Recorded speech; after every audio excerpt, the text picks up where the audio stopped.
గురించి మీరు చెప్పండి. ఇచ్చారనే పోయింది ఆయన లేదని ప్రమాణం చేయమను ఇప్పుడు అనిల్ కుమార్ యాదవ్ గారికి ఒకటి అనిల్ కుమార్ యాదవ్ గారికి మేడం ఒకటి మేడం ఒక్క నిమిషం మేడం ఒక్క నిమిషం అనిల్ కుమార్ యాదవ్ గారి ఒక్క నిమిషం సార్ అనిల్ కుమార్ యాదవ్ గారికి 1900 కోట్లు ఆయన అభివృద్ధి చేస్తే ఎందుకు మార్చారు, అజీజ్ గారికి ఎందుకు ఇవ్వలేదు అనేది మేము అడిగితే అని చెప్పారు. అనిల్ కుమార్ యాదవ్ గారికి ఎక్కడొక ఇచ్చారు కదా, అజీజ్ గారికి అది ఇవ్వలేదు కదా. ఇప్పుడు నేను చెప్తా ఇది డిబేట్ వ్యక్తిగత విమర్శలు కాదు. ఈ రోజు అజీజ్ బాయ్కి అడిగే ప్రతి ఒక్కళ్ళు అజీజ్ బాయ్ని మీరు చెప్పండి. ఆమెను కూర్చోబెట్టుకొని మాట్లాడుకోండి సార్. ఏంది మీరు కూర్చోండి సార్. ఇది డిబేటా లేకుంటే పర్సనల్ కాదు, కూర్చోండి. అజీజ్ బాయ్ని కూర్చోండి అక్క. మైనారిటీ సోదరులు ఎంతమంది ఏ విధంగా విమర్శించారో ఆత్మపరిశీలన చేసుకోవాలనుకుంటున్నాను. ఈ రోజు ఎందుకు టికెట్ ఇవ్వలేదమ్మా మీరు అని చెప్పండి అంటే ఎంతసేపటికి గొంతు పెద్ద చేసుకొని మాట్లాడుకుంటే వెళ్ళిపోతే కాదు సార్. ఇక్కడ ఇప్పుడు సామాజిక న్యాయం అన్నారు ఇందాక మీరు.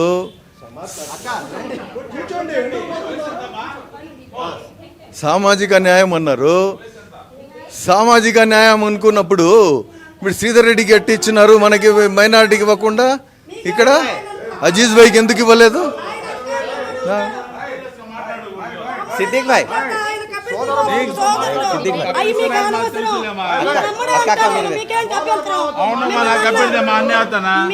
నీకంటే పెద్దోడు వయసు ఆయన ఏమంటాడు అడుగుతున్నాడు.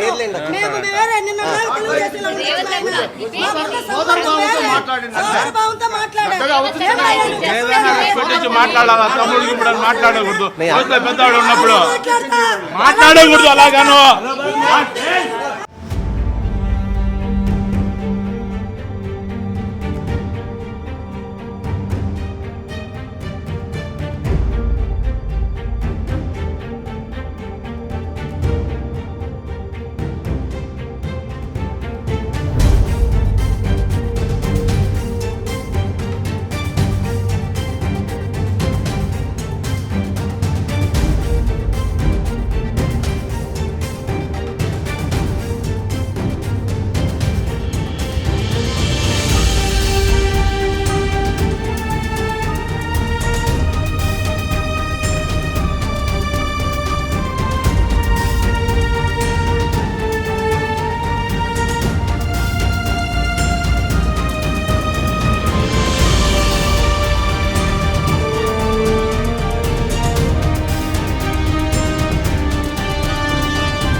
ఏదో మీడియాలో కనపడాలని చెప్పి రచ్చ చేస్తే చెప్పు ऐसा समस्या नहीं बुला क्या ना ये हो सके हो जाए बातों गलने వచ్చేండి వాళ్ళు పెట్టుకుంటారు మీటింగ్ పెట్టుకుంటారు పాండి మీరు ఉండండి మీరు ఉంటావా ఉండే వాళ్ళు ఉండండి సమాధానం చెప్పండి అడిగదానికి ఏం సమాధానం చెప్తావు ఆవేదనకి ఫోకస్ అవ్వాలని స్పీకర్ వచ్చాలి చూస్తున్నారు కదా దాంట్లో ఆగితే ఆయనది ఆయన ముగ్గుడిది ఎవరుంటారు మాట్లాడుకోవాలా మాట్లాడుకోండి మీరేం చేశారు వీళ్ళు ఏం చేశారు అనేది